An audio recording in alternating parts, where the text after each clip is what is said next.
Semuanya dimulai dengan pemandangan yang indah dan mengerikan, sebuah peristiwa angkasa yang menandai akhir umat manusia. Dari langit turun roh-roh bintang yang menganugerahkan bakat luar biasa.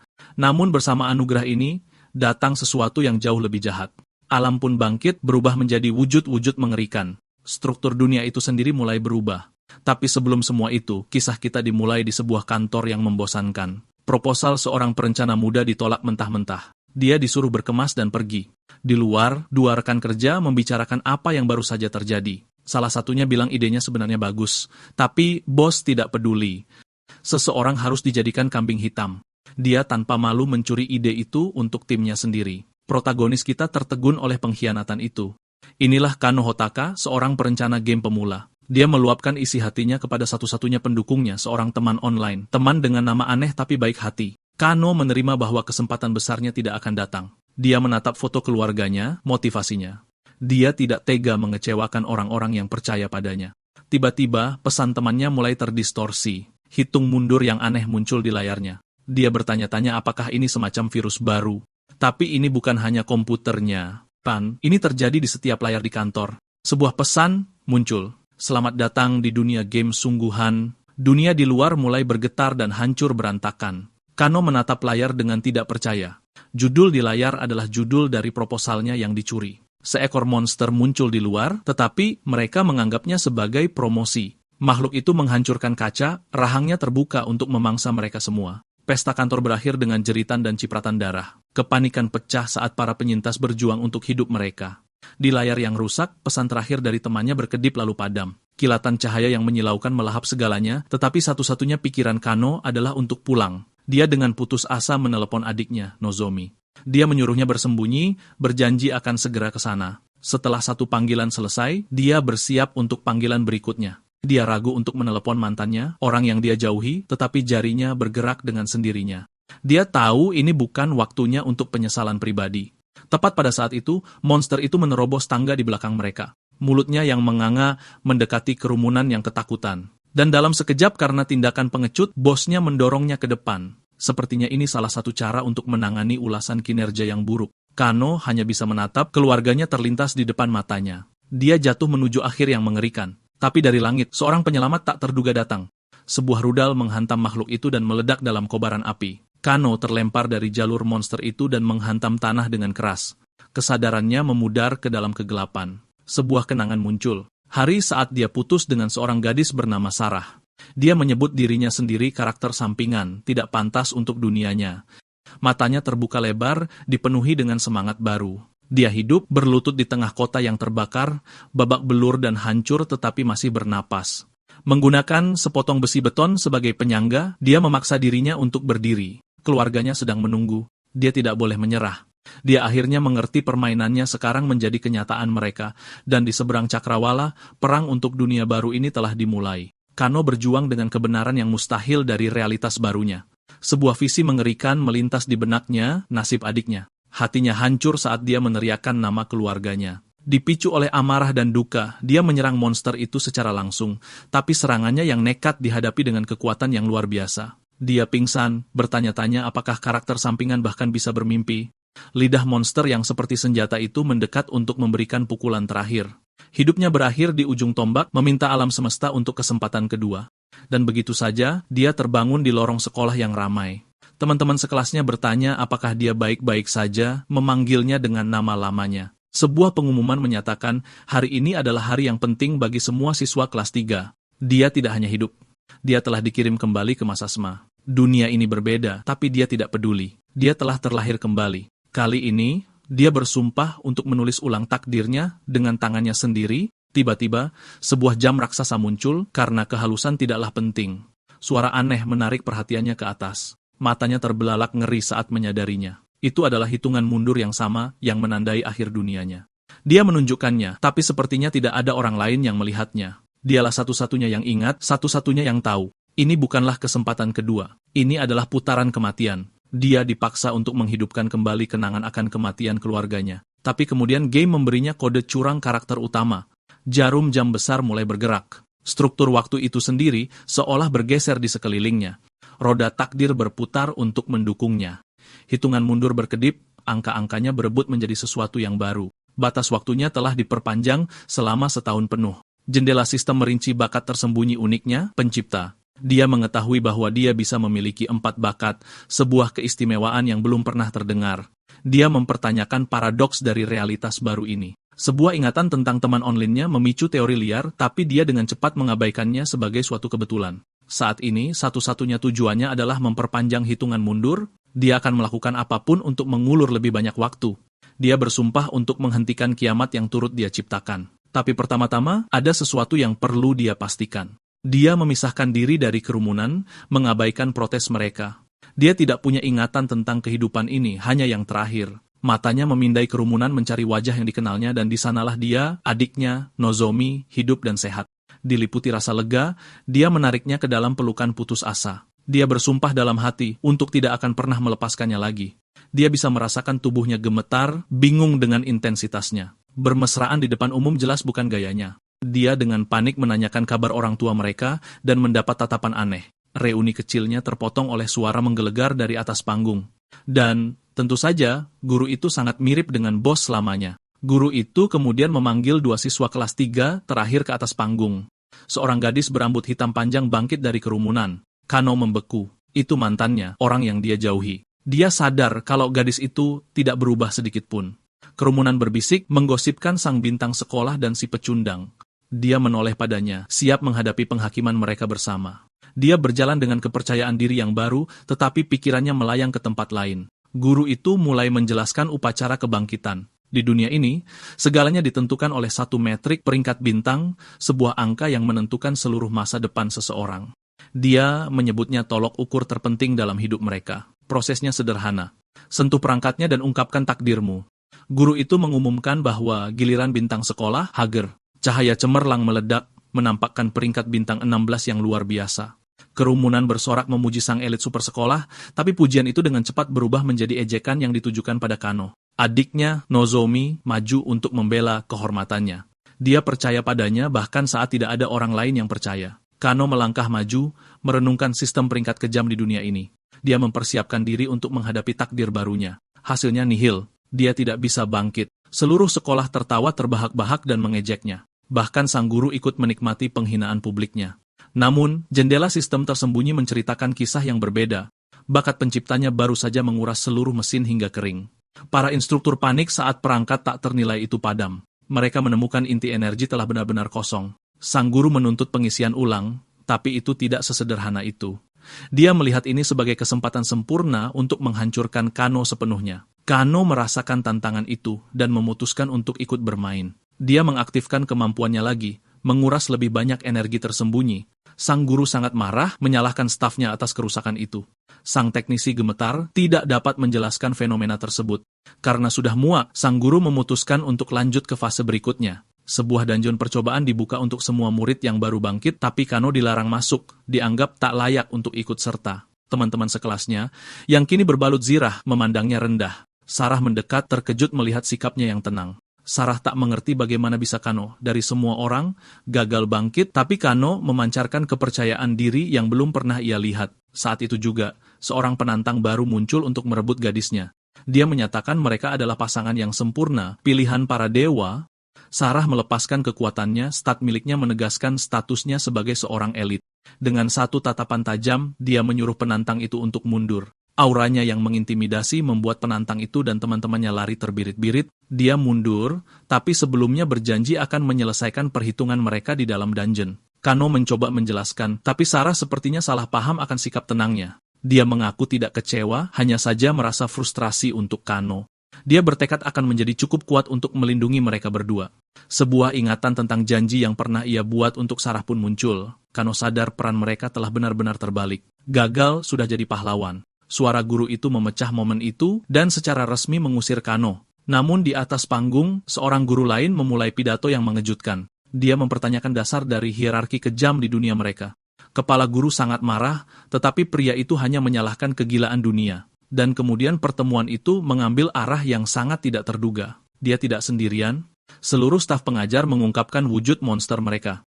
Rencana mereka telah dibuat selama bertahun-tahun hanya untuk satu momen ini. Dia mengeluarkan perintah sederhana yang mengerikan, bunuh mereka semua. Kepanikan menyelimuti aula saat para siswa diburu. Dan begitu saja, jam kiamat melompat maju 20 hari. Kano menyadari pengetahuannya tentang masa depan sudah mulai usang. Dia membutuhkan rencana baru dan sistem menawarinya penyelamat, sebuah inventaris pribadi, tapi sebagian besar tidak berguna tanpa bakat. Tapi satu barang menonjol, sebuah hadiah dari teman misteriusnya, X. Itu adalah peta sekolah yang mengungkapkan semua rahasianya. Dia langsung membelinya. Peta itu segera merencanakan rute ke lokasi adiknya. Dia menemukan Nozomi yang tampaknya telah membangkitkan sifat unik. Tidak ada waktu untuk bertanya. Dia meraih tangannya dan menariknya ke tempat aman. Saat dia menyentuhnya, skill penciptanya mulai aktif. Dia terkejut melihat peringkat bintang adiknya hampir setinggi milik Sarah. Sepertinya adik perempuannya adalah salah satu elit tersembunyi di dunia ini. Sistem menjelaskan 3 pilar kekuatan seorang pemain. Rumusnya sederhana. Level dikalikan peringkat bintang sama dengan kekuatan.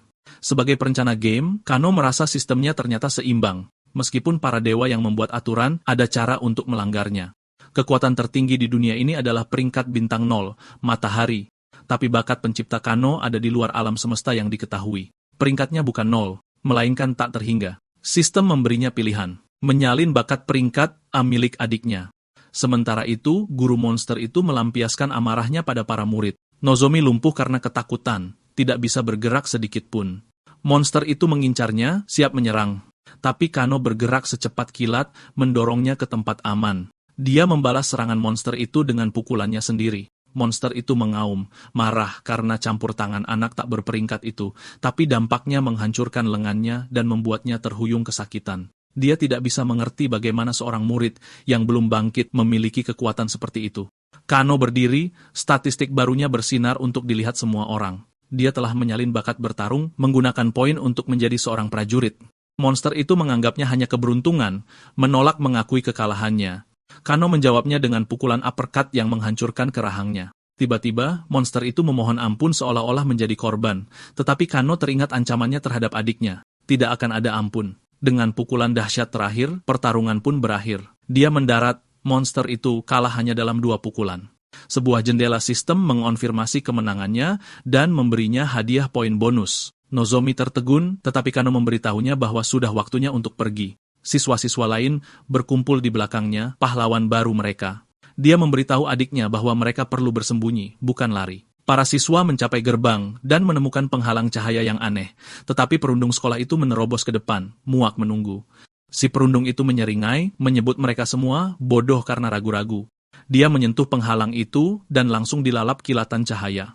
Sebuah ledakan dahsyat melemparkannya dan antek-anteknya ke belakang. Para siswa tertegun oleh karma instan yang brutal itu. Di sekitar mereka, yang lain mulai berteriak, jatuh tersungkur kesakitan. Kewarasan seorang gadis mencapai 0 dan kekuatan gelap mulai melahapnya. Monster guru itu tertawa, mengungkapkan bahaya tersembunyi, kewarasan yang menurun. Sebuah jendela sistem mengonfirmasinya. Kewarasan rendah berarti kekuatan rendah. Kano menyadari dunia ini memiliki aturan yang tidak ia tulis. Dia bisa melihat kewarasan semua orang, sebuah alat penting untuk bertahan hidup. Prioritas pertamanya adalah menemukan zona aman untuk berkumpul kembali. Peta dari temannya menunjukkan satu-satunya tempat aman, gimnasium, tetapi tangisan putus asa meminta tolong menghentikan langkah mereka. Seorang gadis bernama Mina tergeletak di tanah, tingkat kewarasannya sangat rendah. Kano mencoba menarik adiknya, memperingatkan bahwa sudah terlambat, tetapi Nozomi menolak meninggalkan sahabatnya. Dia bergegas ke sisi Mina dengan ponsel dan sepasang headphone. Itu adalah aplikasi bernama Silver Key, yang dirancang untuk memulihkan kewarasan dengan bayaran, tentu saja. Aplikasi ini menawarkan mode berbeda untuk tingkat tekanan mental yang berbeda. Kano tidak bisa tidak menyadari bahwa kapitalisme selamat dari kiamat, tetapi Mina, yang dikuasai rasa takut, dengan kasar menolak bantuan itu. Kewarasannya anjlok ke titik 0 dan transformasinya selesai. Nozomi menyaksikan dengan ngeri, menyadari bahwa dia telah gagal. Sahabatnya kini menjadi monster tentakel tak berakal. Makhluk itu menyerang, mengarahkan serangan mematikan ke mantan temannya. Tapi Kano turun tangan, menahan serangan itu dengan tangan kosong. Dia dengan mudah mengalihkan momentum monster itu. Satu tendangan kuat membuat makhluk itu terhuyung-huyung. Kano tahu hanya ada satu cara untuk mengakhiri ini. Dia bersiap untuk memberikan kebebasan yang penuh belas kasihan pada teman adiknya. Dengan suara retakan yang memuakkan, monster itu hancur menjadi tak bersisa. Jendela sistem mengonfirmasi pembunuhan itu, memberi Kano hadiah poin, Namun Nozomi tenggelam dalam keputusasaan, menyalahkan kebaikannya sendiri atas tragedi itu. Dia percaya welas asihnya bukanlah sebuah kebajikan, melainkan kelemahan yang fatal. Dia memohon pada kakaknya untuk menuruti kebodohannya sekali ini saja, tetapi Kano hanya melihat kekuatan, bersumpah untuk melindunginya sampai dia menemukannya sendiri. Sistem mengumumkan misi baru untuk menyelamatkan para siswa demi poin bonus. Nozomi bingung dengan kata-katanya, tapi dia hanya mengulurkan tangannya.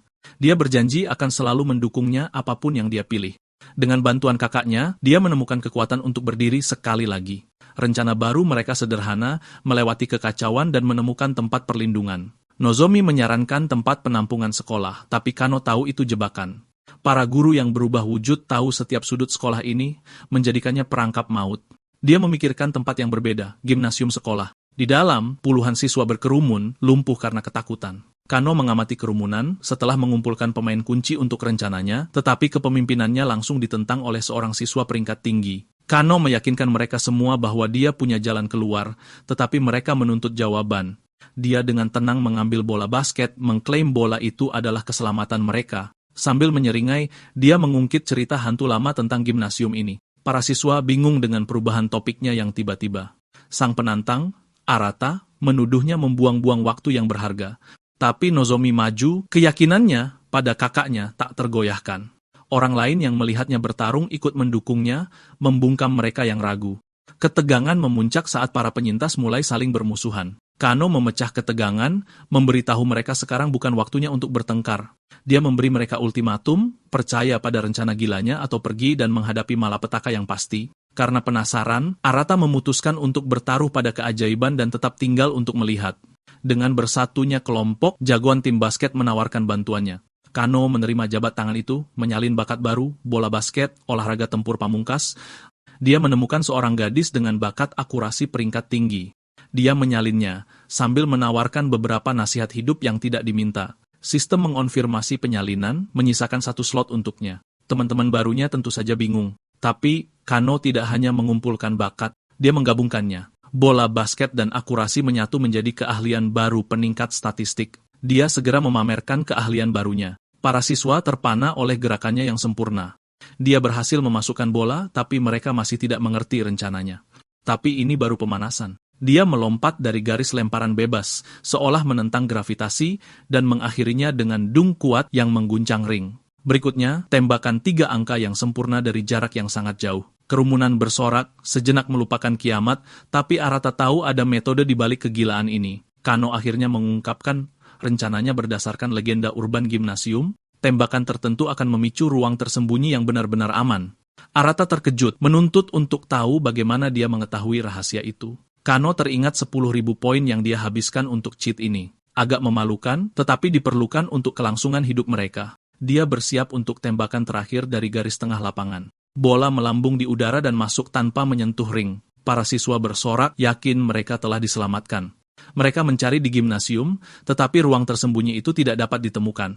Arata menghadapinya, tapi Kano dengan tenang menyatakan ini belum berakhir.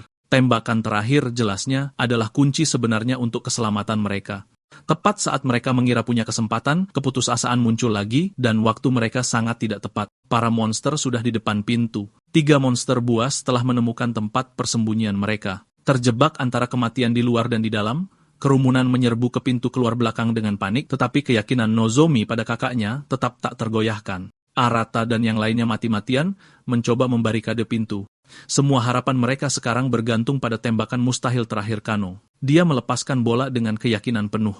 Seluruh isi gimnasium menahan napas menyaksikan lengkungan sempurna bola itu. Bola itu masuk ke jaring tanpa suara, tetapi perayaan mereka terhenti saat para monster akhirnya menerobos masuk. Kewarasan para siswa anjlok saat menghadapi malapetaka yang pasti.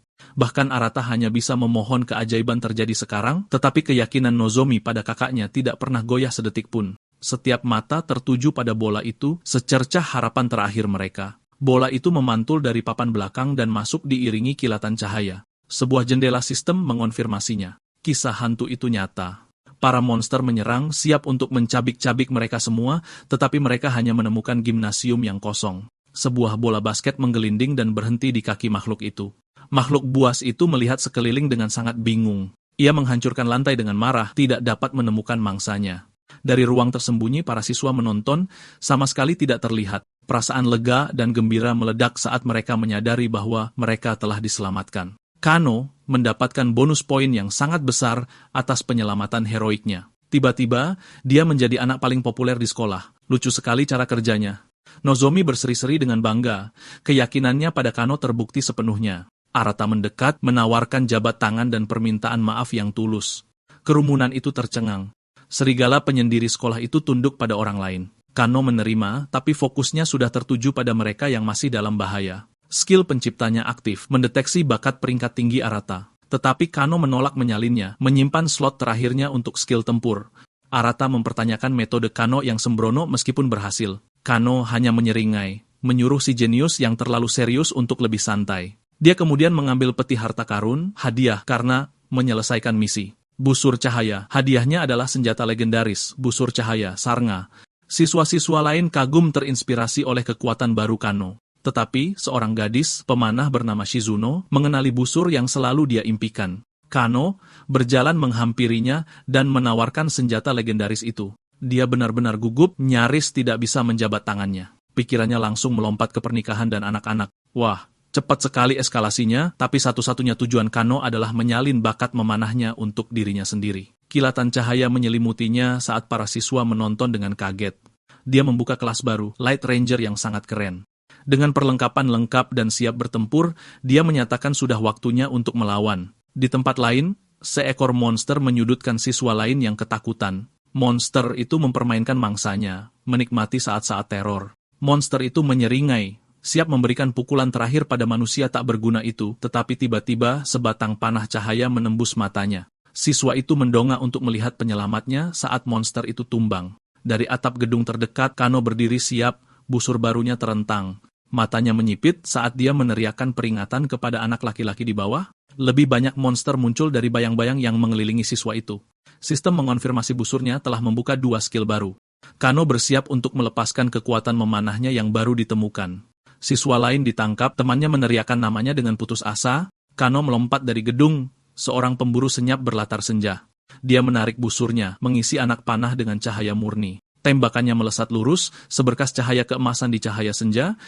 Tembakan itu mengenai sasarannya, mengakhiri monster itu dalam ledakan energi. Dia mendarat, memperingatkan para penyintas untuk lari sebelum terlambat. Tetapi bahkan dengan kekuatan ini, dia tahu statistiknya yang rendah adalah kelemahan kritis. Dia membulatkan tekadnya, tahu tidak ada titik penyelamatan di kenyataan ini. Di seluruh kota, titik-titik cahaya muncul saat roh bintang dikumpulkan. Peta sistem memperbarui kemajuannya. Ratusan orang diselamatkan dan 42.000 poin didapatkan. Sistem mengonfirmasi kemajuannya. Hanya tersisa satu monster. Kon Unail kelelahan, dikelilingi oleh monster-monster yang tumbang. Dengan tekad yang kuat, dia memanggil penyimpanan sistemnya. Dia telah membuka senjata baru, tetapi harganya sangat mahal. Ternyata menyelamatkan dunia tidak semenguntungkan yang dia harapkan. Dia menemukan ramuan pemulihan yang mahal, sebuah kejahatan yang diperlukan untuk pertarungan terakhir. Dia menghabiskan poinnya dan menenggaknya, meningkatkan kekuatannya. Gelombang kekuatan murni mengalir di tubuhnya, matanya bersinar keemasan. Dia merasakan kekuatan tak terbatas, menyatakan ramuan itu sepadan dengan setiap poinnya. Dengan waktu peningkat kekuatannya yang terus berjalan, dia bergegas ke pertarungan terakhir. Di tempat lain, monster terakhir mulai bergerak di perpustakaan sekolah. Monster itu, seorang mantan guru, menyandera direktur perpustakaan, Reina. Dia menuntut untuk tahu bagaimana dia menemukan brankas tersembunyi di perpustakaan. Dia mengungkapkan ada guru lain yang mengkhianati mereka untuk menyelamatkan dirinya sendiri. Si pengkhianat menjelaskan bahwa brankas itu membutuhkan otoritas mereka berdua untuk terbuka. Reina dengan marah menolak, memilih kesetiaan di atas nyawanya sendiri. Monster itu mencemooh, mengejeknya karena mati demi sebuah jabatan. Dia menjelaskan harta karun di brankas itu adalah garis pertahanan terakhir sekolah. Dia mengungkapkan kesetiaan sejatinya pada sebuah kultus gelap yang memberinya kekuatan ini. Reina ngeri, menyadari pengkhianatan itu lebih dalam dari yang dia bayangkan. Monster itu membuat ancaman mengerikan terakhir untuk merebut semua yang dia lindungi, tetapi monolognya terpotong oleh panah cahaya yang tiba-tiba. Monster itu terhuyung mundur, benar-benar lengah oleh serangan mendadak itu. Serentetan anak panah menembus matanya, membutakannya dalam sekejap, tetapi dia beregenerasi, memperlihatkan mata raksasa yang bersinar di dadanya. Dia mengaum, menantang penyerang tersembunyinya untuk menghadapinya secara langsung. Kano menjawab panggilan itu, melesatkan tinjunya ke titik lemah makhluk itu. Gelombang kejut yang dihasilkan membuatnya terbang mundur melintasi perpustakaan. Dia mendarat siap untuk ronde kedua saat si pengkhianat mengenali wajahnya. Baik direktur maupun si pengkhianat terkejut melihat siswa yang belum bangkit itu hidup. Kano meminta maaf karena terlambat, tetapi direktur hanya bersyukur masih hidup. Dia menoleh ke si pengkhianat, matanya menyala dengan amarah yang dingin. Guru pengecut itu tergagap, mengancam masa depan akademis Kano. Tapi Kano berjanji akan lulus dengan predikat memuaskan dalam menendang pantat monster. Monster itu mengaum, rencananya benar-benar digagalkan oleh satu siswa ini. Ia tidak bisa memahami kekuatan yang datang dari seorang anak laki-laki yang belum bangkit. Dengan satu terjangan marah, ia memutuskan untuk melenyapkan anomali itu terlebih dahulu. Si pengkhianat panik menyalahkan Kano karena membuat situasi menjadi lebih buruk. Dia mencoba mendorong Kano ke depan, sebuah gerakan yang menjadi kebiasaan buruk bagi para gurunya. Tapi Kano menghindar, membiarkan si pengecut menghadapi teman barunya sendirian. Sulur monster itu mengenai sasarannya, mengakhiri karier si pengkhianat secara permanen. Saat-saat terakhirnya dihabiskan dalam ketidakpercayaan, dikalahkan oleh pionnya sendiri. Monster itu mengangkat mantan sekutunya, merasa jijik dengan kelemahannya. Dengan satu serangan brutal terakhir, si pengkhianat dilenyapkan dari keberadaannya. Kano, dengan santai, berkomentar bahwa sekarang mereka tidak bisa membuka brankas itu. Sayang sekali. Mata monster itu bersinar dengan amarah murni tanpa campuran. Ia mencengkeram kepalanya, menyadari baru saja membunuh satu-satunya kerabatnya. Merasa tujuan utamanya tercapai, monster itu bersiap untuk mundur secara taktis. Ia menganggap Kano hanya sebagai pengganggu. Ia tidak punya waktu, tapi Kano tidak akan membiarkan bos terakhir pergi begitu saja. Dia maju menyerang, tinjunya berderak dengan energi keemasan. Monster itu memasang perisai kuat, yakin akan pertahanannya. Pukulan Kano mendarat, mengirimkan gelombang kejut menembus penghalang itu. Monster itu mencemooh, menyebut usahanya sia-sia, tapi perisai itu hancur berkeping-keping seperti kaca di bawah kekuatan yang luar biasa. Dia melanjutkan dengan rentetan pukulan yang menghancurkan. Monster itu terlempar, menabrak rak-rak buku. Ia menyatakan bahwa Kano akan menjadi kunci baru untuk dungeon. Reina tertegun, menyadari kekuatannya menyaingi kekuatan kepala sekolah. Monster itu beregenerasi, amarahnya memicu pertahanan baru yang lebih kuat. Monster itu mendidih karena marah, amarahnya terfokus pada anak laki-laki di hadapannya. Ia terbang ke udara, menyatakan Kano sebagai rintangan yang harus disingkirkan. Ia berjanji akan mengingat nama Kano untuk pertemuan mereka berikutnya. Dengan ancaman terakhir, ia kabur melalui langit-langit untuk bertarung di lain hari, tapi Reina tahu mereka tidak bisa membiarkannya kabur dengan kunci dungeon. Dia bersiap untuk mengejar, bertekad untuk menghentikannya dengan cara apapun. Kano menghentikannya, menyarankan mereka bekerja sama untuk kali ini. Dia dengan cepat membuka jendela sistemnya, membuang bakat bola basketnya. Dia menyalin bakat lompatan peringkat tinggi, menggunakan poin untuk meningkatkan ketinggiannya. Dia menghabiskan lebih banyak poin lagi untuk kecepatan dan lompatan ganda. Setelah menghabiskan 10.000 poin, dia siap untuk pertempuran udara. Dengan mobilitas barunya, Kano memutuskan untuk membawa pertarungan ke udara. Sementara itu monster itu menikmati pemandangan, tenggelam dalam monolog penjahat klasik. Ia memimpikan hadiah yang akan didapatnya setelah menyelesaikan misinya, tetapi kilatan cahaya tiba-tiba memotong pidato kemenangannya. Ia mengeluarkan perisai yang kuat, tepat saat panah cahaya mendekat. Makhluk buas itu mencibir, yakin pertahanannya akan bertahan dari jarak ini, tetapi dampaknya jauh lebih kuat dari yang pernah ia perkirakan. Ia menyadari dengan ngeri bahwa kekuatan panah itu masih terus bertambah. Perisai yang tak tertembus itu hancur berkeping-keping. Ia tidak bisa memahami kekuatan di balik serangan jarak jauh ini. Kano muncul di langit bersama Reina. Gagal sudah rencana kabur dengan mudah. Dia bersiap untuk manuver berisiko menggunakan sekutu barunya sebagai landasan peluncuran. Dengan tendangan yang kuat, dia membuat sang direktur melesat ke arah monster itu. Monster itu bersiap untuk membalas, meremehkan proyektil barunya. Ia mencoba menghindar, tetapi gerakannya tiba-tiba menjadi lamban. Sensasi aneh menyebar ke seluruh tubuhnya, membuatnya bergerak sangat lambat. Ia terlambat menyadarinya. Anak panahnya dilapisi racun kelumpuhan. Kano mendekat, siap mengakhiri ini untuk selamanya. Monster itu hanya bisa melihat ajalnya turun dari atas. Monster itu penuh dengan anak panah, tubuhnya kaku karena racun. Monster itu mencemooh, mengklaim rencana putus asa Kano telah gagal total, tapi Kano mengungkapkan bahwa dia mengorbankan presisi demi serangan yang pasti kena. Dia menggunakan bakat lompatan barunya, mendekat dengan lompatan ganda. Monster itu terpana, tak mampu memahami gerakan yang mustahil itu. Kano menyeringai, mengungkapkan bahwa ini semua adalah bagian dari rencana besarnya. Racunnya mencapai tahap akhir, membuat monster itu tak berdaya sama sekali. Dia melancarkan rentetan serangan ganas, pusaran energi emas, Dia menyatakan sudah waktunya monster itu membayar kejahatannya. Hantaman berlanjut, setiap pukulan adalah kilatan amarah yang membara. Monster itu mengakui kekalahannya, tetapi bersumpah akan membawa Kano mati bersamanya. Tapi Kano hanya mencibir saat monster itu jatuh terhempas ke bumi. Ia mendongak dari kawah, menyadari Kano tidak ikut jatuh bersamanya. Dia menentang gravitasi lagi dengan lompatan 3 kali, sebuah aksi yang dianggap mustahil. Dia mendarat dengan kekuatan meteor, siap untuk mengakhirinya. Lalu dia dengan santai menyebutkan bahwa dia bisa melakukannya 4 kali. Monster itu benar-benar tercengang. Dengan satu injakan terakhir yang menentukan, pertarungan akhirnya selesai. Guru itu kembali ke wujud manusianya, menertawakan kematiannya sendiri. Dia menyampaikan monolog penjahat klasik, berjanji kultusnya akan menang. Sebuah jendela sistem mengonfirmasi pembunuhan itu, memberi Kano hadiah poin dan 2 item kunci. Kano memandang dunia yang telah berubah, tahu bahwa perjalanannya masih jauh dari selesai. Direktur perpustakaan mengumumkan kepada sekolah bahwa bahaya telah berlalu. Para siswa di tempat penampungan tertegun, ejekan mereka berubah menjadi rasa malu. Sementara itu di gym, pengikut barunya bersorak untuk pahlawan mereka, tetapi Kano tahu kemenangan ini hanya sementara. Jam kiamat hanya dimundurkan menjadi 180 hari. Dia memberitahu direktur bahwa masih ada siswa yang dalam bahaya. Dia mengungkapkan bahwa brankas itu penuh dengan senjata, tetapi dia hanya memiliki setengah kodenya. Tapi mata Kano berbinar. Dia memiliki setengahnya lagi. Ini waktunya menjarah. Direktur itu benar-benar bingung dengan perubahan sikapnya yang tiba-tiba. Di dalam brankas, Reina mengakui dia sedikit terbawa suasana dengan janjinya. Sebuah maskot robot lucu menyambutnya kembali ke dunia kebenaran dan keputusasaan. Sistem menjelaskan genesis pertama saat roh bintang jatuh ke bumi. Roh-roh ini memberikan harapan tak terbatas bagi umat manusia untuk masa depan, tetapi layar selamat datang menunjukkan versi bumi yang sangat berbeda. Mata robot itu bersinar merah, mengungkapkan hitungan mundur yang sebenarnya menuju kiamat. Kano menatap hitungan mundur yang serupa, bertanya-tanya apakah pengetahuannya membuatnya naif. Sistem menjelaskan bahwa tindakan heroik dapat memundurkan jam kiamat. Kano menyimpan informasi baru ini.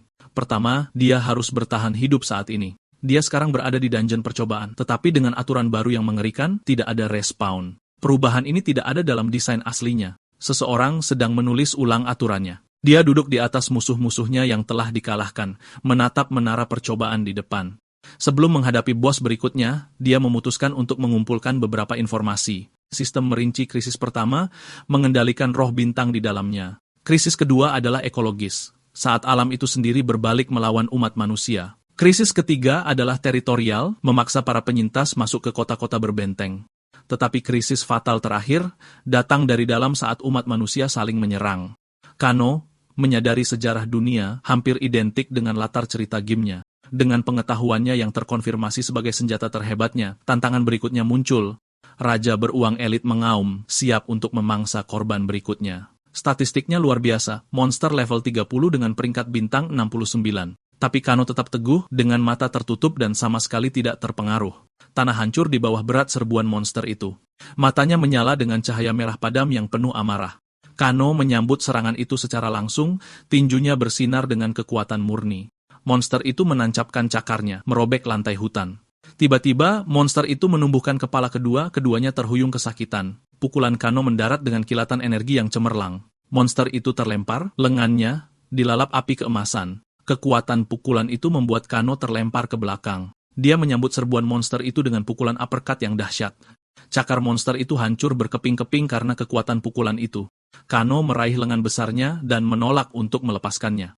Dia menggunakan momentum monster itu sendiri untuk memutarnya dan membantingnya ke tanah dengan kekuatan yang menghancurkan bumi. Monster itu meraung kesakitan dari dasar kawah, tetapi Kano sudah terbang kembali untuk serangan berikutnya. Monster itu hanya bisa menatap tak percaya dan marah. Di bawah cahaya bulan merah darah, babak terakhir dimulai. Monster itu bangkit, tubuhnya penuh dengan luka, siap untuk pertarungan terakhir, tetapi langsung musnah dalam badai batu dan energi. Jendela sistem mengonfirmasi kemenangannya dan hadiah yang sedikit. Kano mencemooh bayaran yang rendah, tetapi tahu bakatnya sangat cocok. Dia mempertimbangkan build masa depannya, berencana untuk menggabungkan keterampilannya. Tiba-tiba, sebuah suara memujinya atas kemenangan solonya. Seorang penantang baru muncul, tetapi Kano menghindari serangannya dengan mudah. Anak laki-laki itu memperkenalkan dirinya sebagai Akira, siap untuk bertarung, tetapi dia dikenali sebagai Tsunaya, anak kaya dari kelas lain. Kano kaget dan menuntut untuk tahu kenapa dia ada di sini. Dia mencengkeram anak itu, bertanya apa yang terjadi pada siswa lain. Tsunaya mengungkapkan kebenaran yang mengerikan. Semua orang sudah mati. Kano menuntut jawaban, tapi penyintas itu terlalu takut untuk bicara. Dia memegangi kepalanya, mencoba menghalau ingatan traumatis. Ketakutan di matanya begitu nyata, kewarasannya jelas hancur. Karena tidak tahan, dia pingsan, memuntahkan makan siangnya dan kehilangan ketenangannya. Kano sadar dia tidak bisa membiarkan satu-satunya petunjuknya lolos. Dia mengeluarkan ramuan penyembuh tingkat epik dari inventarisnya. Dia menawarkan obat itu, tetapi anak yang trauma itu menolak. Jadi Kano terpaksa menggunakan cara yang sedikit agresif. Ramuan itu bereaksi, dan Tsunaya akhirnya mulai pulih. Tsunaya merasakan gelombang kekuatan, pikirannya tiba-tiba jernih. Dia kaget Kano, memberinya barang yang tidak bisa dibeli dengan uang. Dia mengaku dulu meremehkan Kano, tidak seperti teman-temannya. Tersentuh oleh kebaikan ini, dia menyatakan mereka bersaudara seumur hidup. Kano hanya ingin informasi, tapi, punya teman kaya tidak buruk juga. Sistem menunjukkan bakat Tsunaya, anak kaya, memang tidak bisa dibuat-buat. Kano bertanya-tanya apakah saudara barunya melihat niat terselubungnya. Dengan pikiran yang jernih, Tsunaya mulai menceritakan apa yang terjadi. Dia menjelaskan itu adalah situasi di mana kemungkinan besar mereka semua akan musnah. Mereka mengabaikan aturan tidak bisa hidup kembali dan terbagi menjadi kelompok berburu, tetapi monster yang mereka temukan jauh lebih kuat dari yang diperkirakan. Para siswa benar-benar kewalahan oleh lonjakan tingkat kesulitan yang tiba-tiba. Makhluk tanaman raksasa menjerat puluhan orang dengan sulur-sulurnya yang mematikan. Mereka menyadari dengan ngeri bahwa aturan tidak bisa hidup kembali itu sangat-sangat nyata. Kepanikan pun terjadi, dan para penyintas berpencar ke segala arah. Tapi satu orang menolak untuk lari, mantannya, Sera. Dia mengumpulkan yang lain, menyatakan bahwa bertarung adalah satu-satunya jalan keluar bagi mereka. Dia menghadapi gerombolan itu, siap mempertaruhkan nyawanya demi kelangsungan hidup mereka. Di bawah komandonya, mereka memenangkan pertempuran tetapi dengan pengorbanan yang sangat besar. Kemenangan tidak membawa kelegaan, hanya rasa putus asa yang lebih dalam. Jumlah korban tewas di dungeon sudah sangat mengejutkan. Dia membersihkan pedangnya, tekadnya mengeras karena kehilangan itu. Dia mengarahkan pandangannya ke menara, tetapi siswa lain memprotes. Seorang gadis berambut merah muda memohon padanya untuk menunggu para guru datang. Tapi Sarah tahu ini bukan kecelakaan. Ada sesuatu yang sangat tidak beres. Dia dengan tepat menyimpulkan bahwa dunia luar sedang menghadapi krisis yang sama. Dia bersumpah dalam hati untuk kabur sambil memikirkan Kano. Sementara itu, sekelompok penyintas lainnya disergap. Tabung-tabung itu melepaskan gas ungu aneh ke udara. Mereka tercekik dan pingsan, terlambat menyadari kalau itu racun. Sarah berjuang melawan racun itu, satu-satunya yang masih berdiri dalam penyergapan. Sesosok misterius berbaju zirah muncul, memuji insting tajamnya. Dengan marah, dia melompat ke depan, siap menghabisi sumber kekacauan itu. Sosok itu terkesan, menyadari bakatnya benar-benar unik. Tapi, serangan putus asanya dihentikan dengan satu pukulan mudah. Dia menyatakan masa depannya bukanlah kejayaan, melainkan neraka gelap tanpa akhir. Tsunaya menjelaskan para prajurit ini membawa semua orang, yang hidup dan yang mati. Mereka semua diseret ke menara hitam di bawah bulan merah darah. Kano menyuruh teman barunya untuk bersembunyi. Dia akan masuk untuk menyelamatkan mereka sendirian. Tapi Tsunaya menolak, ingin membantu saudara barunya. Kano mengingatkannya bahwa dia punya miliaran warisan. Tidak bisa gegabah dengan uang sebanyak itu. Tsunaya mengaku dia takut, tapi dia sudah muak hidup sia-sia. Dia belajar dengan cara yang sulit bahwa uang tidak bisa membeli keselamatan, hanya waktu. Dia sekarang mengerti bahwa kekuatan sejatilah satu-satunya yang berarti. Dia memohon untuk ikut bertarung, menjanjikan perlengkapan mahalnya akan berguna. Kano menyadari bahwa di dunia ini, tidak ada NPC, hanya ada karakter utama. Dia menerima tawaran itu, menantang anak kaya itu untuk membuktikan tekadnya. Mereka menyerbu menara, pasukan 2 orang melawan rintangan yang mustahil. Mereka tiba di gerbang besar yang tersegel, pintu masuk ke jantung dungeon. Kino memperhatikan bahwa gerbang itu terkunci meskipun tahap pertama telah diselesaikan. Dia menyadari teman misteriusnya, X pasti sangat kuat. Tsunaya memutuskan diplomasi itu terlalu dibesar-besarkan dan mengeluarkan meriam raksasa. Sistem merinci senjata customnya yang lengkap dengan buff pertahanan cinta seorang ayah. Dia melepaskan rentetan roket langsung ke pintu yang tersegel. Gerbang itu meledak dalam ledakan api yang dahsyat. Tsunaya bersorak, yakin dia berhasil meledakkan jalan mereka. Tetapi gerbang itu mulai beregenerasi, memperbaiki dirinya sendiri di depan mata mereka. Dia bersiap untuk menembak lagi, siap untuk mengalahkan faktor penyembuhannya. Kano menghentikannya, menjelaskan bahwa kekerasan tidak akan berhasil pada teka-teki ini. Dia memberitahu sekutu barunya untuk menunggu saat dia menyiapkan pendekatan yang berbeda. Kano menggunakan bakat lompatnya melesat ke sisi menara. Dia melompat dari satu langkan ke langkan lain, memanjat ketinggian yang mustahil dengan mudah.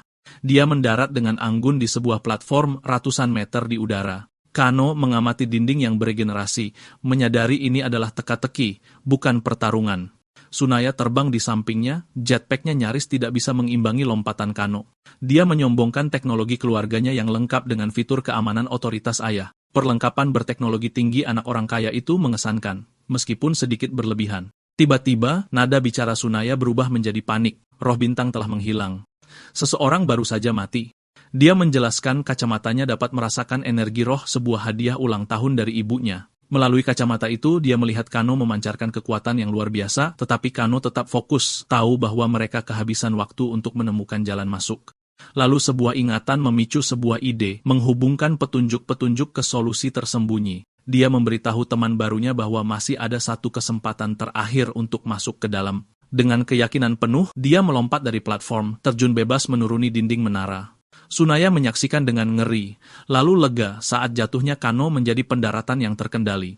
Dia melayangkan pukulan yang tepat pada sebuah panel yang tampaknya acak. Dia teringat akan desainnya sendiri. Setiap kata sandi diatur ke tanggal ulang tahun tertentu. Percobaan pertama gagal, tetapi dia dengan cepat beralih ke kombinasi lain. Dengan masukan yang benar, sebagian besar dinding menara bergeser terbuka. Mereka bergegas masuk, tetapi Kano memperingatkan bahwa tantangan sebenarnya baru saja dimulai. Dia menjelaskan bahwa dengan kunci utama ini, setiap pintu sekarang menjadi jalan masuk. Cerita beralih ke sebuah kenangan, sebuah area perumahan kumuh di dinding luar kota. Seorang gadis berusia 7 tahun bernama Shitsura Higare menjelajahi zona terlarang. Dia berharap bisa menemukan teman dan melihat seorang anak laki-laki duduk di atas sebuah truk yang hancur. Itu adalah Hotaka Kano yang berusia 8 tahun, sedang berkonsentrasi penuh pada sebuah tugas. Dia dengan hati-hati meletakkan kaleng soda di atas tumpukan puing. Dengan jentikan jarinya, dia melontarkan kerikil kecil. Proyektil itu melesat di udara dengan kecepatan dan akurasi yang luar biasa. Tembakannya mengenai kaleng tepat di tengah, dan Shitsura kecil benar-benar terpikat. Dia ragu-ragu untuk mendekat, tetapi anak laki-laki itu sudah menyadari kalau dia sedang memperhatikannya. Tapi penjelajahannya terhenti oleh seekor monster buas. Dia tersandung ke belakang, jalan keluarnya terhalang. Makhluk lain, seekor tikus raksasa, mendekat untuk membunuh, tetapi sebuah proyektil cahaya melesat melewati kepalanya. Tembakan itu mengenai sasarannya dengan akurasi yang tepat. Hotaka kecil merayakan tembakan sempurnanya. Matanya tajam, katapel adalah satu-satunya senjatanya. Dia menuntut untuk tahu siapa dia dan kenapa dia ada di sini. Ketakutan, dia meminta maaf, mengatakan dia tidak bermaksud jahat. Dia menyuruhnya berhenti menangis, mengatakan ini bukan tempat untuk anak kaya, tapi dia mengakui gadis itu sopan, jadi dia tidak membencinya. Dia bergerak dengan kelincahan yang tidak sesuai dengan usianya. Dia mendarat di hadapannya, menawarkan tangan untuk membantunya berdiri. Dia bahkan menawarkan untuk membersihkan gaunnya. Benar-benar seorang pria sejati. Dia dengan malu-malu menerima kebaikannya. Dia menanyakan namanya dan dia memperkenalkan diri sebagai seorang Higer. Dia terkejut karena dia belum pernah mendengar tentang keluarganya yang terkenal. Dia menyatakan bahwa selama dia bersamanya, dia akan aman. Usahanya untuk membersihkan gagal total. Mencuci pakaian bukanlah keahliannya. Dia bersikeras sedikit kotoran tidak perlu dikhawatirkan. Anak laki-laki itu benar-benar terpikat oleh semangatnya. Dia memberinya acungan jempol sambil menyatakan kalau dia keren. Dan dengan jabat tangan, sebuah persahabatan baru terjalin. Dia berjanji akan menunjukkan tempat istimewa padanya. Dia akhirnya memperkenalkan dirinya sebagai Hokichano, dan dia dengan malu-malu menyebutkan namanya Shitsura Higur. Dia memuji namanya saat mereka berlari ke arah matahari terbenam, tetapi petualangan mereka berubah menjadi kelam saat para penculik muncul. Mereka mengetahui keluarganya menolak uang tebusan, menyegel takdirnya. Kenangan itu memudar, hanya menyisakan tekad dingin di masa sekarang. Sarah terbangun di dalam menara gelap, tekadnya tidak terpatahkan. Dia tersentak kaget saat menyadari senjatanya telah hilang. Dia berada di sebuah ruangan luas yang dikelilingi oleh teman-teman sekelasnya yang ditangkap. Dia memeriksa perangkat kontak daruratnya, harapan terakhir, tetapi tidak ada sinyal. Mereka benar-benar terputus. Sebuah ingatan tentang Kano yang lebih muda muncul, hantu dari masa lalunya. Di sekelilingnya, kepanikan menyebar, tetapi Sarah tetap tenang secara aneh. Seorang siswa yang putus asa mencoba menawar, menunjuk jari ke arahnya. Dia mengklaim Sarah adalah hadiah sebenarnya, putri dari keluarga yang kuat. Yang lain dengan cepat ikut berbalik melawan mantan pemimpin mereka. Mereka menyebutnya pembawa sial, ketakutan mereka berubah menjadi tuduhan. Pemimpin lapis baja itu mencengkeram siswa tersebut, mengonfirmasi target mereka yang sebenarnya. Wajah anak laki-laki itu berseri-seri, percaya dia akan dibebaskan, tetapi harapannya pupus dalam satu gerakan brutal. Siswa yang tersisa hanya bisa menyaksikan dalam kengerian yang luar biasa. Sang pemimpin menyatakan mereka semua berguna, bahkan mayatnya. Lupakan saja soal pesangon. Dia mengumumkan bahwa mereka punya cukup tumbal untuk memulai ritual. Yang tewas ditumpuk di atas altar pengorbanan yang bersinar. Seorang prajurit mengaktifkan mesin besar yang tampak mengerikan. Dari intinya, sesosok berkerudung dengan sulur merah turun. Dia mulai merapalkan mantra gelap, rune di lantai bersinar dengan kekuatan. Kengerian berwarna merah tua meletus, melahap mayat-mayat di altar. Itu menyatu menjadi gumpalan daging mengerikan, dan wajah-wajah menjerit. Sang pemimpin menyambut para penyintas ke dunia nyata. Kepanikan akhirnya menghancurkan mereka, saat mereka berebut mencari jalan keluar yang tidak ada. Seorang prajurit melempar granat kejut untuk mengendalikan kekacauan. Gelombang energi menyapu mereka, membuat mereka tertegun dan terdiam. Tapi itu bukan untuk melumpuhkan. Itu adalah katalis untuk transformasi mengerikan. Para prajurit kewalahan oleh gerombolan baru. Pemimpinnya menghela napas, mengeluh tentang kebisingan tetapi siap melakukan tugasnya. Dia bergerak untuk memusnahkan kawanan baru, dimulai dengan monster terdekat. Gadis berambut merah muda itu pingsan, diliputi oleh ketidakberdayaannya sendiri. Tetapi Sarah melihat peluang dalam kekacauan kesempatan untuk melawan. Tujuan pertamanya jelas, mengambil kembali senjatanya yang disita. Dia memusatkan kekuatannya, mencoba menarik pedang menembus perisainya. Pedang itu tergeletak di antara tumpukan senjata lain, menunggu tuannya. Dengan dorongan terakhir, penghalang energi itu hancur berkeping-keping. Upaya itu menguras tenaganya, tetapi dia menolak untuk jatuh di tempat seperti ini. Tetapi pemberontakan diam-diamnya diperhatikan oleh seorang penjaga lapis baja. Tiba-tiba, gadis berambut merah muda itu melemparkan dirinya ke jalur serangan. Prajurit itu mencemooh keberaniannya sambil bersiap untuk mengakhiri hidupnya, tetapi kilatan cahaya membelah udara mengarah tepat padanya. Lengannya terpotong dalam sekejap, serangannya benar-benar dibatalkan. Proyektil itu adalah bilah berputar dari energi murni yang terfokus. Dengan pedang di tangan, Sarah bergerak seperti hantu di tengah kekacauan. Gadis yang terluka itu bertanya apakah dia membantu menemukan kekuatan dalam pengorbanannya. Sarah berterima kasih atas kesempatannya, tetapi pertarungan baru saja dimulai. Dia memberitahu yang lain bahwa meringkuk ketakutan hanya akan membawa mereka pada kehancuran. Dia melompat ke depan, bertekad untuk bertahan hidup demi anak laki-laki yang pernah dikenalnya. Prajurit yang tersisa melepaskan tembakan diperintahkan untuk menjatuhkannya, tetapi pedangnya bertemu dengan peluru pertama dengan percikan api. Dia menari di tengah tembakan, menangkis setiap tembakan. Ini adalah keahlian yang telah diasahnya sejak dia masih kecil. Sebuah ingatan muncul tentang latihannya yang intens saat baru berusia 8 tahun. Pada usia 13 tahun, dia sudah menghadapi peluru tajam tanpa rasa takut. Pada usia 17 tahun, dia menghadapi sebuah minigun. Pelayan itu pantas mendapatkan kenaikan gaji yang serius. Pedangnya menjadi kabur, sebuah perisai dengan kecepatan yang mustahil. Saat ini, dia menebas kedua prajurit dalam satu serangan elegan. Siswa lain menyadari satu-satunya kesempatan mereka adalah mengikuti jejaknya. Terinspirasi oleh kekuatannya, mereka berkumpul di belakang pemimpin baru mereka. Keberaniannya menular, dan para siswa berkumpul untuk pertahanan terakhir. Saat dia membuka jalan, Sarah bertanya-tanya mengapa dia menjadi sasaran begitu cepat. Satu-satunya kesimpulan logis, ada pengkhianat di antara mereka. Tapi penyelidikannya terhenti oleh ancaman baru berlapis emas. Pemimpin para prajurit maju untuk menanganinya secara pribadi. Dia mengeluh karena pertarungan ini membuatnya bekerja lembur. Benar-benar penjahat yang relatable. Sarah mencoba menyuapnya demi informasi, tetapi dia tak tertarik pada uang tunai. Dia menerjang ke depan, menyatakan apa yang ia inginkan takkan mampu Sarah berikan. Serangannya mengenainya, membuatnya terhuyung karena kekuatan semata. Dia mengakui potensinya, tetapi menganggap kekuatannya saat ini hanyalah hiburan semata. Dia tak bisa mendapatkan jawaban, tetapi tindakannya mengonfirmasi bahwa kecurigaannya benar. Tiba-tiba, sebuah suara bip mengganggu tarian maut mereka. Karena terganggu oleh waktu, dia melompat mundur, bersiap mengakhirinya dengan cepat. Dia menyalahkannya atas ketidaknyamanan itu, kesabarannya jelas sudah menipis. Dia melepaskan kekuatan sejatinya, yang dipicu oleh kebenciannya karena harus lembur. Sayap cahaya menyembur keluar dari punggungnya saat dia menyiapkan serangan pamungkasnya. Gelombang sonik melumpuhkan semua orang, pikiran mereka diliputi rasa sakit. Dia menyatakan bahwa tidak ada yang akan mengganggunya untuk pulang kerja. Dia mengamuk dengan dahsyat, menebas semua orang di jalannya. Sarah dibiarkan berlutut setelahnya, dikelilingi oleh mereka yang telah tumbang. Namun bahkan sekarang, dia menolak menyerah dan mencoba meraih pedangnya. Dia menghentikannya, terkesan dengan tekadnya yang tak terpatahkan untuk bertahan hidup. Dia memegang bilah pedangnya, menyebutnya sebagai perpanjangan dari jiwanya. Dan kemudian dengan kekejaman yang santai, dia mematahkannya menjadi dua. Matanya terbelalak ngeri saat harapan terakhirnya hancur di hadapannya. Dia menjepitnya ke dinding dengan serpihan senjatanya sendiri. Dia mengejeknya, mengklaim kekuatannya sendirilah yang menyebabkan kejatuhannya. Namun matanya masih menyala dengan penolakan dan amarah yang tak kunjung padam. Tiba-tiba, suara baru memerintahkannya untuk berhenti bermain dengan mainannya. Itu adalah William, si perundung sekolah, bertanya apakah dia menyesal memilih Kano daripada dirinya. Mata Sarah menyala karena amarah. William adalah pengkhianatnya selama ini. Dia mengakuinya tanpa malu-malu, membantingnya ke tanah. Dia menyeringai, menikmati pemandangan sang bintang sekolah di kakinya. Dengan seringai licik, dia berjanji kesenangan yang sesungguhnya baru saja dimulai. Dia menjepitnya ke dinding, harapan terakhirnya memudar. Namun bahkan sekarang, keinginannya untuk bertarung tetap tak terpatahkan. Prajurit itu memberinya 1 menit, bonus bayaran atas kekejamannya.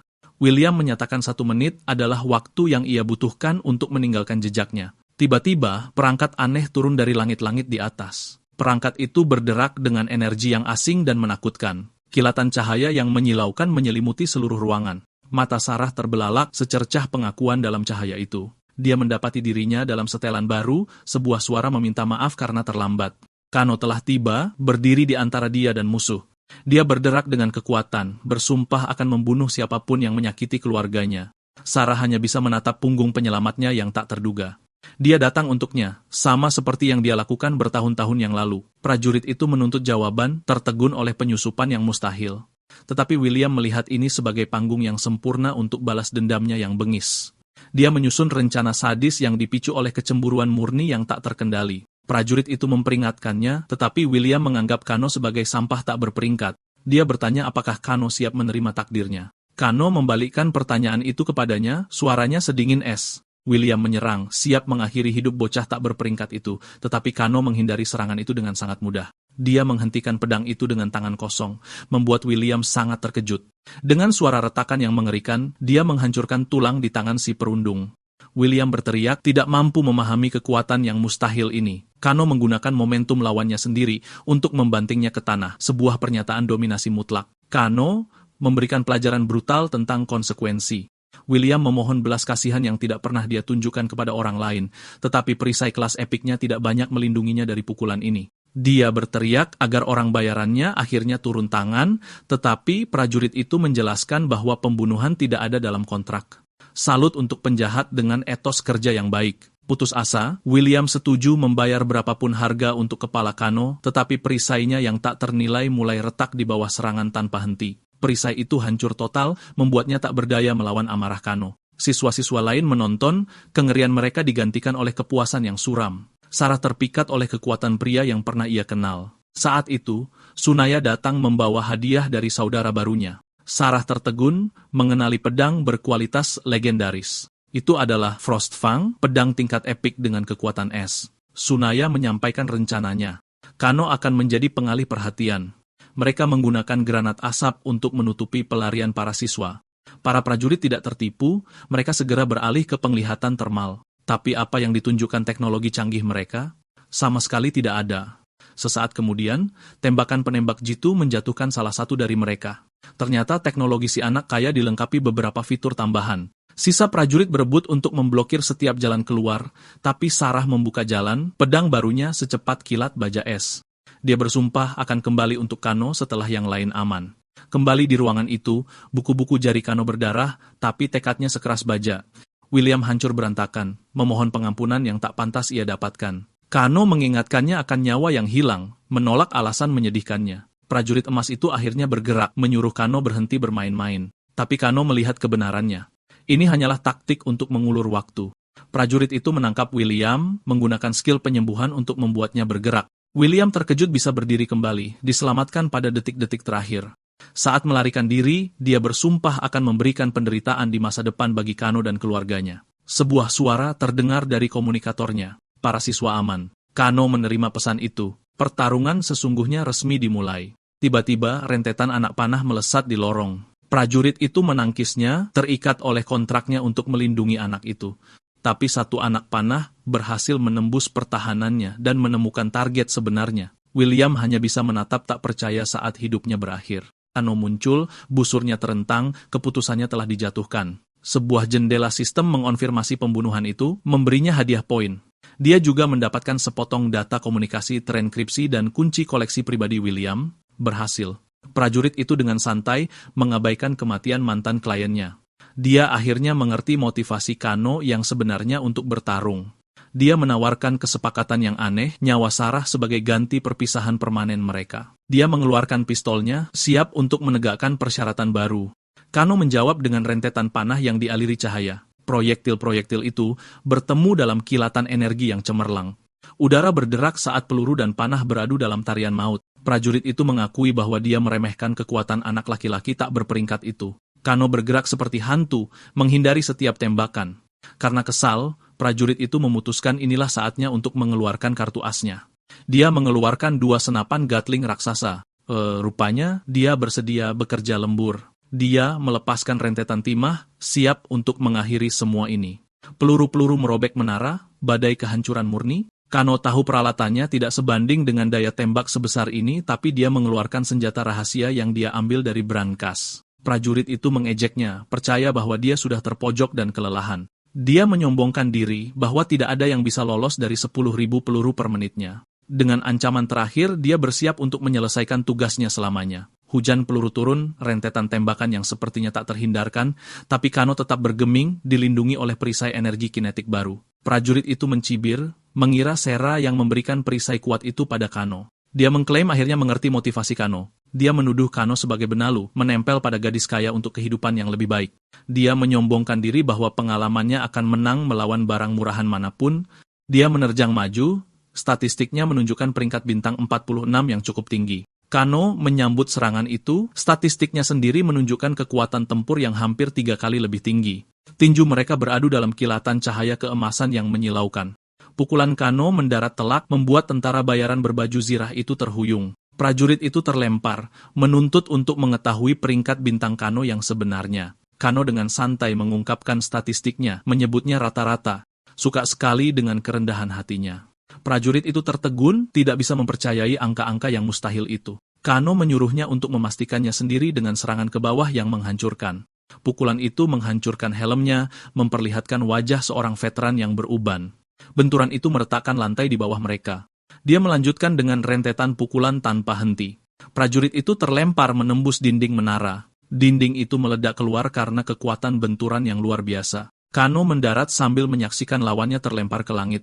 Prajurit itu jatuh kembali ke bumi, mengutuk nama bocah itu. Dia berjuang untuk bangkit, tubuh dan harga dirinya benar-benar hancur. Menolak kekalahan, dia menyalurkan sisa energinya untuk satu serangan sonik terakhir. Tapi Kano sudah mempersenjatai dirinya, menyatakan bahwa prajurit itu memilih musuh yang salah. Dia bertanya apakah musuhnya siap untuk akhir. Prajurit itu hanya bisa tertawa. Tentara bayaran itu menerima kekalahannya, mengklaim dia tidak takut mati. Dengan napas terakhirnya, dia memperingatkan bahwa majikannya akan membalas dendam. Sebuah jendela sistem mengonfirmasi pembunuhan itu, memberikan no point dan item baru. Sistem merinci Gatling gun bertenaga tinggi milik prajurit itu, dan statistik sayap soniknya yang melumpuhkan. Namun kembali di ruang utama, getaran baru mengguncang menara. Sosok berkerudung dari altar menyatakan ritualnya akhirnya selesai. Sosok berkerudung itu berteriak mengumumkan turunnya dewa dari luar. Gumpalan daging dan tengkorak yang mengerikan meletus dari altar. Langit-langit menara hancur, memperlihatkan bulan merah darah di atasnya. Kano hanya bisa menatap, sebuah kesadaran mengerikan muncul di benaknya. Iblis bersayap turun, dan jam kiamat melonjak maju 100 hari. Di luar, siswa lain melihat bos terakhir. Harapan mereka berubah menjadi abu. Sarah merasakan tekanan yang luar biasa, bertanya-tanya apakah ini benar-benar akhir, tapi Tsunaya bangkit, menyatakan keyakinannya yang tak tergoyahkan pada saudara barunya. Mata Nozomi menyala dengan tekad, dia tahu kakaknya akan menang. Kano menyadari ini adalah bos tersembunyi, sesuatu yang tidak ada dalam desain aslinya. Dia teringat 12 bos zodiak yang kuat dari lore game-nya. Mereka adalah konten endgame, masing-masing dengan gimmick uniknya sendiri. Dia tidak pernah berpikir sebuah sekte bisa memanggilnya, apalagi di dungeon percobaan, tapi wujud makhluk ini benar-benar asing baginya. Pemuja sekte itu mempersembahkan korban, memohon agar dewa barunya menjadi kuat. Dia ditarik ke dalam gumpalan daging, sebuah pengorbanan sukarela untuk tujuannya. Dia berteriak gembira, menyebutnya sebagai suatu kehormatan untuk dimakan. Beberapa orang punya hobi yang aneh. Makhluk itu mulai menyerapnya, sulur-sulur melilit tubuhnya. Wajahnya berubah saat kekuatan hidupnya terkuras. Kano tahu, dia harus menghentikan pertumbuhannya sebelum mencapai bentuk terakhirnya. Dia menembakkan panah peledak, tapi makhluk itu menganggapnya tidak berguna. Wajah pemuja itu muncul di gumpalan daging, menuntut Kano menjadi santapan berikutnya. Jika ledakan tidak berhasil, Kano memutuskan inilah saatnya untuk menambah daya tembak. Dia melepaskan rentetan peluru dari senjata Gatling barunya. Makhluk itu tercabik-cabik, tetapi pemuja di dalamnya berdoa untuk keselamatan. Tembakan bertubi-tubi berlanjut, sebuah upaya putus asa untuk menghentikan transformasi. Wujud asli makhluk itu akhirnya melahap inti berdaging tersebut. Ia menyatakan penurunannya selesai, menyuruh para manusia untuk gemetar. Gelombang kejut energi merah besar meledak dari menara. Di langit di atas, konstelasi Scorpio mulai bersinar. Bos zodiak mengungkapkan wujud aslinya yang menakutkan. Ia mengisi serangan dahsyat di ekor kalajengkingnya. Sinar kehancuran murni melesat melintasi medan perang. Tapi serangan itu tidak ditujukan pada Kano. Ini untuk para siswa di bawah. Bos itu melepaskan gelombang baru dari anak buah bayangannya. Gerombolan kalajengking bayangan bangkit untuk bergabung dalam pertarungan. Para siswa benar-benar kewalahan dengan kedatangan mereka. Mereka terjebak dalam lingkaran api, jalan keluar mereka terputus. Seorang siswa belajar dengan cara yang sulit bahwa ini bukan api biasa. Api itu sendiri tampak hidup, melahap semua yang disentuhnya. Sulur-sulur muncul dari tanah, menyeret mereka ke kehancuran. Tidak ada jalan keluar dari cengkraman monster itu. Saat seorang siswa menyerah, Sarah menyuruhnya untuk bangkit dan bertarung. Dia membuka jalan sambil menyatakan bahwa kelemahan bukanlah pilihan, tetapi monster-monster itu beregenerasi, mengubah harapan mereka menjadi abu. Tsunaya mengumpulkan mereka, rasa takutnya tergantikan oleh keberanian yang baru. Nozomi tetap teguh keyakinannya pada kakaknya mutlak. Tiba-tiba, sebuah bintang cemerlang turun dari langit. Bintang itu jatuh ke medan perang dengan kekuatan meteor. Kano telah tiba, meminta maaf atas kedatangannya yang dramatis. Gelombang kejut dari energi murni meletus dari pendaratannya. Para siswa terlempar, terkena ledakan, tetapi sebuah penghalang emas terbentuk melindungi mereka dari kekacauan. Beberapa masih skeptis, tapi Kano sudah merencanakan langkah selanjutnya. Sarah menanyakan rencananya, dan Kano mengaku punya sebuah teori. Dia tahu kelemahan bos itu, tapi mendekat adalah tantangan sebenarnya. Sera melihat kekurangannya. Bos itu benar-benar di luar jangkauan. Tapi Tsunaya punya solusi berkat kekayaan keluarganya. Sebuah pilar cahaya keemasan meletus dari lingkaran pemanggilan. Dia memanggil robot raksasa, karena tentu saja dia melakukannya. Tsunaya memperlihatkan senjata rahasianya, robot custom peringkat S, tapi dia menjelaskan robot itu punya satu kelemahan yang sangat mahal. Robot itu berjalan dengan roh bintang, membakar 10.000 setiap menitnya. Sarah menyadari bahwa perusahaan pun tidak akan sanggup menanggung biayanya. Tsunaya mengaku dia harus memohon pada ayahnya hanya untuk meminjamnya. Dia pernah menabung untuk jalan-jalan selama 30 detik terbaik dalam hidupnya. Bahkan dengan seluruh kekayaannya, dia hanya bisa menyalakannya selama 4 menit. Saat para siswa lain panik, Kaina menimbang pilihannya. Dia membulatkan tekadnya, tahu ini satu-satunya kesempatannya. Tiba-tiba, jendela sistem mengonfirmasi transfer sebesar 5.000. Tsunaya menawarkan semua yang dia punya, berharap 30 detik akan cukup. Kano menoleh ke arah Sarah yang menatapnya dengan cemas. Dia meyakinkannya, menyuruhnya untuk tidak menyalahkan diri sendiri atas pilihannya. Dia menyuruh Tsunaya untuk menyimpan poinnya. Dia punya cukup untuk 4 menit. Sistem mengonfirmasi tautannya, mengurangi 40.000 poin dari simpanan Kano. Bakat penciptanya membuka potensi pertempuran penuh robot itu. Mata mesin itu bersinar, sepenuhnya sinkron dengan pilot barunya. Robot itu meluncur ke langit saat Tsunaya menyemangati saudara barunya. Di dalam, Kano merasa robot itu menjadi perpanjangan dari tubuhnya sendiri. Dia mengerti harganya, tapi bertahan hidup adalah satu-satunya tujuannya. Prioritas pertamanya adalah melenyapkan ancaman di darat. Dengan pedang bercahaya, dia menebas para minion bayangan. Makhluk-makhluk itu meleleh di bawah gempuran energi. Sulur bos itu memperlihatkan sengat emas yang tajam. Sistem memperingatkan akan adanya gelombang besar serangan yang datang. Robot itu menari melewati serangan, tampak seperti kilatan merah dan emas. Dia mengaktifkan sistem rudal sarang, siap untuk membersihkan medan pertempuran. Rentetan roket meluncur dari bahu robot itu. Medan pertempuran meledak dalam badai api dan cahaya. Bos itu mundur dan Kano tahu dia harus menyerang sebelum wujudnya terbentuk sempurna. Meriam bahu robot itu mengisi daya, siap untuk ditembakkan. Robot itu melepaskan ledakan energi murni dari jarak dekat, tapi aura gelap bos itu merusak zirahnya, menyisakannya hanya 3 menit. Kano memutuskan untuk mengerahkan segalanya, menyerang monster itu dengan kekuatan tembakan maksimum, tetapi cakar besar makhluk itu menahan seluruh serangannya. Dia mengubah taktik, mengaktifkan protokol serbu robot untuk mengalahkannya dengan kecepatan. Sepasang sayap Starburner yang cemerlang muncul dari punggungnya. Dia meliuk-liuk menghindari serangan monster, bagai kilatan merah dan emas. Pertahanan monster itu sendiri mulai retak di bawah tekanan. Kedua raksasa itu berbenturan dalam badai cahaya dan amarah. Di bawah, Tsunaya dan yang lainnya hanya bisa bersorak untuk pahlawan baru mereka, tetapi Sarah melihat kebenarannya. Kano bertarung seolah-olah dia tidak akan rugi apa-apa lagi. Dia diliputi rasa bersalah, merasa seperti beban bagi orang yang ingin dia lindungi. Bos itu belum selesai, menyiapkan serangan baru di sengatnya yang besar. Ia melepaskan rentetan sinar energi mematikan dari langit. Sayap robot itu rusak, keunggulan kecepatannya benar-benar hilang. Dia mengerahkan pertahanan terakhir, perisai energi yang kuat. Kano membulatkan tekadnya, siap untuk terus maju hingga penghalangnya hancur. Dengan sisa tenaga hanya 1 menit, dia menyerang secara langsung. Dia menggunakan perisai itu sebagai pendobrak untuk melawan sengat monster itu. Penghalang emas itu mulai retak di bawah tekanan yang luar biasa. Itu hancur, tetapi tidak sebelum Kano mencapai tujuan sebenarnya, melumpuhkan monster itu. Dengan musuh yang tak bisa bergerak, dia bersiap untuk satu serangan penentu terakhir. Robot itu mengaktifkan protokol terakhirnya, senjata pamungkasnya, sebuah meriam besar mulai mengisi daya, menarik semua tenaga yang tersedia. Bos itu membalas, mempersiapkan serangan terakhirnya sendiri. Kano melepaskan penghakiman bintang, seberkas energi kosmik murni. Itu turun dari langit, pilar penghancuran mutlak. Bos zodiak terperangkap dalam ledakan, wujudnya hancur berkeping-keping. Dia hanya bisa berteriak saat terhapus dari eksistensi oleh cahaya yang luar biasa. Para siswa tidak percaya Kano baru saja melenyapkan bos terakhir. Jendela sistem mengonfirmasi kemenangan mereka dan membuka gerbang keluar dari dungeon. Rasa lega berubah menjadi perayaan saat mereka memuji pahlawan baru mereka. Tsunaya berseri-seri dengan bangga, keyakinannya pada saudara barunya terbayar lunas. Sarah memperhatikan, senyum tipisnya menegaskan bahwa Kano telah melampaui semua harapannya.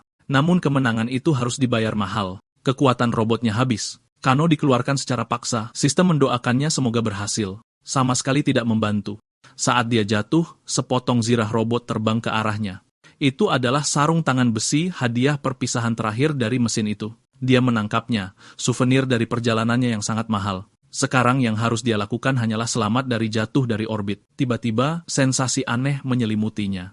Gelombang rasa sakit dan kelemahan melumpuhkannya di udara. Sistem mengumumkan debuff khusus karena pengerahan tenaga berlebihan. Selama 10 menit, semua kemampuannya terkunci. Dia benar-benar tidak berdaya. Di bawah, teman-temannya menyadari penurunannya tidak melambat. Tsunaya menyadari situasinya. Itu adalah efek samping dari mengemudikan robot. Dia menyalakan jetpacknya siap untuk penyelamatan heroik. Dia melesat ke langit, bersumpah untuk menyelamatkan saudara barunya. Sarah bersiap untuk mengikuti, tidak mau ketinggalan. Sementara itu, siswa lain berkumpul di portal keluar, tetapi satu-satunya rute pelarian mereka mulai menyusut di depan mata.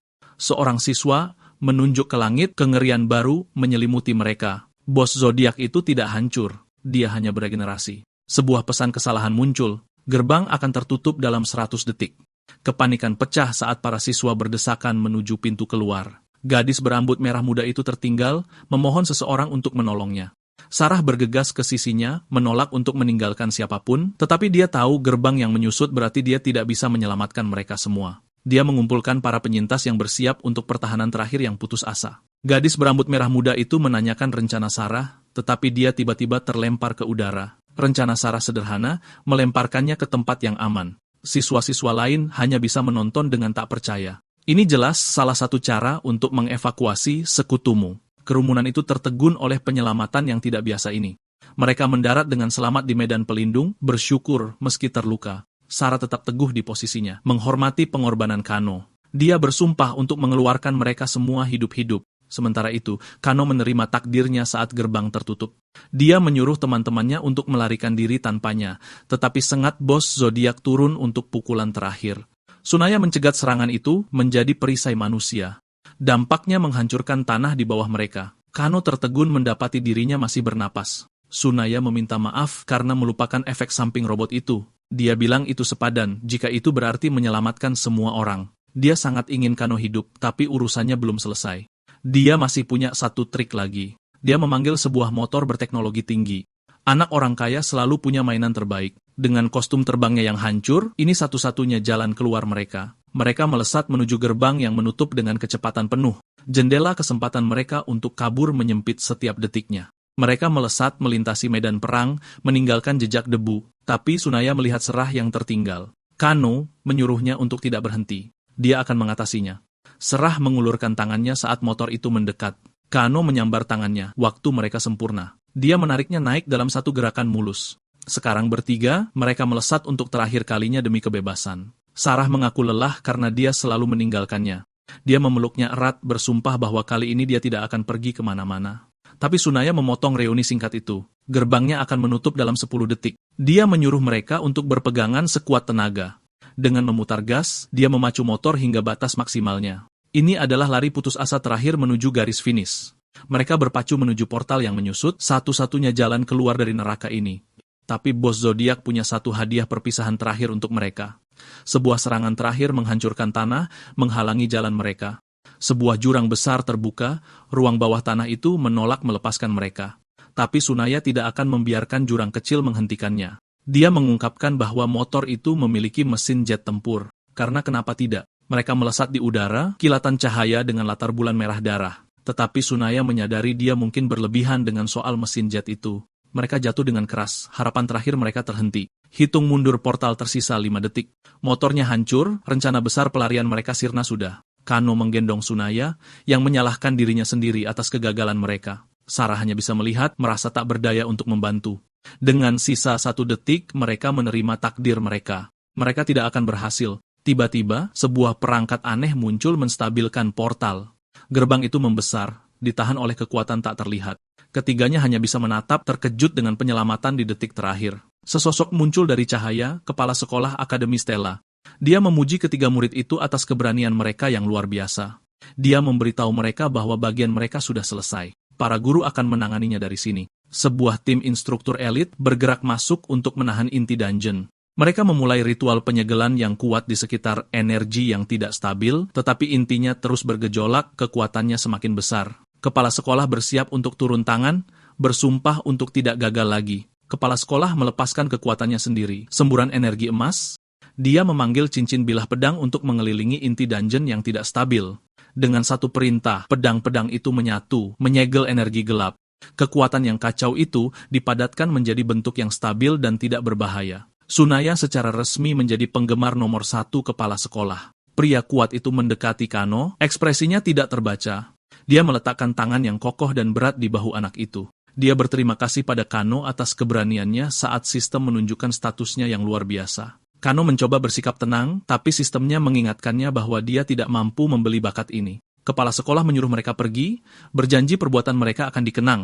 3 orang yang selamat itu akhirnya berjalan menuju portal keluar. Kano menyadari kekuatan kepala sekolah berasal dari keahlian, bukan hanya peringkat. Mereka melangkah melewati cahaya, meninggalkan kengerian dungeon di belakang. Cahaya keemasan yang hangat menyambut mereka kembali ke dunia nyata. Kano muncul, dan suara pertama yang dia dengar adalah suara adiknya. Nozomi bergegas ke dalam pelukannya, diliputi rasa lega. Kerumunan besar meledak dalam sorak-sorai untuk penyelamat baru mereka. Dia mengingatkannya bahwa mereka ditonton banyak orang, tapi dia tampaknya tidak peduli. Dia memeluknya lebih erat, bersumpah tidak akan pernah melepaskannya lagi.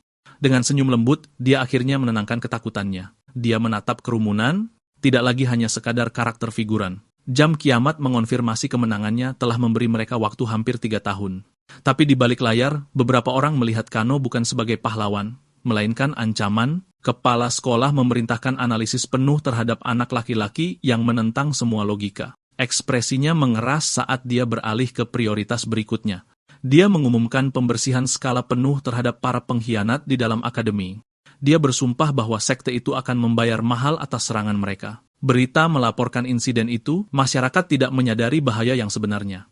Adegan beralih ke sebuah toko serba ada yang sepi di distrik bawah. Di dalam, suara yang tak asing menyambut kedua kakak beradik itu pulang. Ibu mereka menarik mereka ke dalam pelukan erat, lega karena mereka pulang dengan selamat. Ayahnya berseri-seri dengan bangga, memberi selamat pada Kano karena telah menyelamatkan akademi. Jamuan makan tersaji di atas meja, sebuah perayaan atas keselamatan mereka. Untuk pertama kalinya, Nozomi memanjakan kakaknya, mengisi mangkuknya dengan banyak makanan. Orang tua mereka menggodanya, bertanya-tanya kapan dia berhenti menindasnya. Nozomi menjadi bingung, bersikeras bahwa dia selalu menjadi adik perempuan yang sempurna. Kilas balik singkat menunjukkan bahwa definisi baik versinya melibatkan banyak pukulan. Kano hanya tersenyum, menikmati momen kedamaian yang dia kira telah hilang selamanya. Dia teringat kehidupan mereka yang sederhana, mengelola toko serba ada kecil, dan pengorbanan orang tuanya untuk menyekolahkan mereka ke akademi elit. Kebahagiaan sederhana inilah yang ia perjuangkan, dan ia tak akan membiarkannya hancur lagi. Tapi ia tahu kemenangannya telah membuatnya menjadi sasaran, dan ia harus menjadi lebih kuat. Adegan beralih ke kediaman keluarga Higurashi yang besar dan mewah. Di dalam, Sarah merenungkan peristiwa mengerikan hari itu. Ia duduk sendirian di bawah sinar bulan, dunianya terasa jauh dari rumah Kano yang hangat. Seorang pelayan membawakan makan malamnya, memberitahukan bahwa orang tuanya sedang berada di sebuah pesta. Sarah menyuruhnya pergi dengan lambaian tangan, pikirannya jelas melayang ke tempat lain. Pelayan itu menjelaskan orang tuanya khawatir, tetapi pesta itu tidak bisa dihindari. Sarah mencemooh gagasan itu, matanya dingin dan tatapannya kosong. Pelayan itu hanya bisa memandang, kekhawatirannya pada nona mudanya begitu terasa. Sarah meminta untuk ditinggal sendiri, dan pelayan itu segera menuruti. Ia tahu keluarga William yang berkuasa akan membalas dendam pada Kano. Ia mencoba mengakses database keluarganya untuk mencari informasi tentang sekte itu, tetapi aksesnya benar-benar diblokir oleh batasan tingkat tinggi. Bahkan otoritasnya tidak berguna melawan tingkat kerahasiaan ini. Ia memegang pedangnya, merasakan kepedihan yang biasa ia rasakan karena tidak bisa melindunginya. Ia bersumpah untuk menjadi cukup kuat, untuk berdiri di sisinya, bukan di belakangnya. Di tempat lain, di markas besar Amea Heavy Industries, sebuah laporan diberikan tentang Tsunaya yang tertidur sejak kembali ke rumah. Stafnya bergosip tentang bagaimana insiden itu telah mengubahnya menjadi lebih baik. Rupanya, trauma membentuk karakter. Kembali ke penthouse keluarganya, Tsunaya pingsan tak sadarkan diri. Namun bahkan dalam tidurnya, dia tersenyum, bersumpah untuk menjadi lebih kuat. Kota ini terus berjalan, tidak menyadari pertempuran yang baru saja menyelamatkannya, dan jam kiamat terus menghitung mundur tanpa henti. Dalam konferensi pers, kepala sekolah mengambil tanggung jawab penuh atas serangan itu. Dia mengakui ketidakhadirannya adalah kegagalan kritis dan menyampaikan permintaan maaf yang tulus. Dia kemudian memaparkan rencana 3 bagiannya untuk masa depan. Pertama, kompensasi penuh untuk keluarga setiap korban. Kedua, investigasi skala penuh untuk membersihkan akademi dari para pengkhianat. Dan ketiga, hadiah besar untuk kepala para anggota sekte Dewa Sesat. Kerumunan terkejut dengan hadiah 5.000 yang belum pernah ada sebelumnya. Dengan mata bersinar, kepala sekolah secara resmi menyatakan perang. Pemerintah mengikutinya, meluncurkan investigasi di seluruh kota. Bahkan ujian masuk universitas ditunda demi keselamatan publik. 3 hari kemudian, Akademi Stella sudah mulai dibangun kembali. Kepala sekolah mengungkapkan bahwa timnya telah menjalankan simulasi insiden tersebut. Proyeksinya adalah bencana, hampir semua siswa musnah, tetapi hasil sebenarnya adalah keajaiban dengan korban yang jauh lebih sedikit. Sebuah keajaiban, jelasnya, yang semuanya berkat satu orang. Dia memanggil ketiga pahlawan itu ke kantornya dan menunjuk Kano secara khusus. Kano mencoba berbagi pujian, tetapi teman-temannya tahu yang sebenarnya. Tsunaya bersikeras bahwa mereka hanyalah cadangan. Kanolah yang menyelamatkan mereka semua. Kepala sekolah setuju, mengatakan pada anak itu bahwa inilah saatnya menerima hadiahnya. Dia memberikan Kano 10.000 poin dan akses penuh ke perbendaharaan akademi. Sarah menerima 7.000 poin dan hak atas senjata yang kuat. Tsunaya mendapatkan 4.000 poin dan cek kosong untuk semua mainannya yang rusak. Kepala sekolah tampak sangat lega. Anak kaya itu merasa puas. Dia bertanya apakah mereka menerima, dan ketiganya mengangkat tangan serempak. Tapi dia salah membaca situasi, menanyakan apakah hadiah mereka terlalu kecil. Sarah angkat bicara, menyatakan dia tidak pantas, dan poinnya harus diberikan pada Kano. Kepala sekolah menyatakan kebanggaannya dan memberi mereka istirahat selama 4 hari. Tapi saat mereka pergi, Kano berbalik dengan satu pertanyaan terakhir. Dia bertanya tentang perjalanan bisnis kepala sekolah yang waktunya sangat pas. Ekspresi pria kuat itu mengeras sesaat. Dia kemudian dengan ceria menyatakan bahwa informasi itu sangat rahasia. Di luar, Tsunaya masih mengeluh tentang Sarah yang memberikan poinnya. Tapi Sarah setuju, bersumpah untuk menjadi cukup kuat untuk berdiri di sisi Kano. Tiba-tiba, jendela sistem mengumumkan transfer poin besar-besaran dari Tsunaya. Kano terkejut dengan besarnya hadiah itu. Dia langsung menuduh anak kaya itu merampok ayahnya sendiri. Tsunaya menjelaskan bahwa dia baru saja memalak semua siswa lain untuk mengambil hadiah mereka. Sebagai seorang dermawan sejati, dia dengan bangga menyatakan tidak bisa membiarkan saudara barunya merugi. Kano terus berjalan, membiarkan kedua sekutu barunya menentukan prioritas mereka. Namun dalam benaknya, dia sudah mengetahui rahasia kepala sekolah. Berkat peta dari temannya X, tidak ada sudut akademi yang tersembunyi darinya. Dia bahkan tahu kekuatan dahsyat kepala sekolah yang sebenarnya, dan info rahasia di terminalnya, dungeon kelas S yang baru,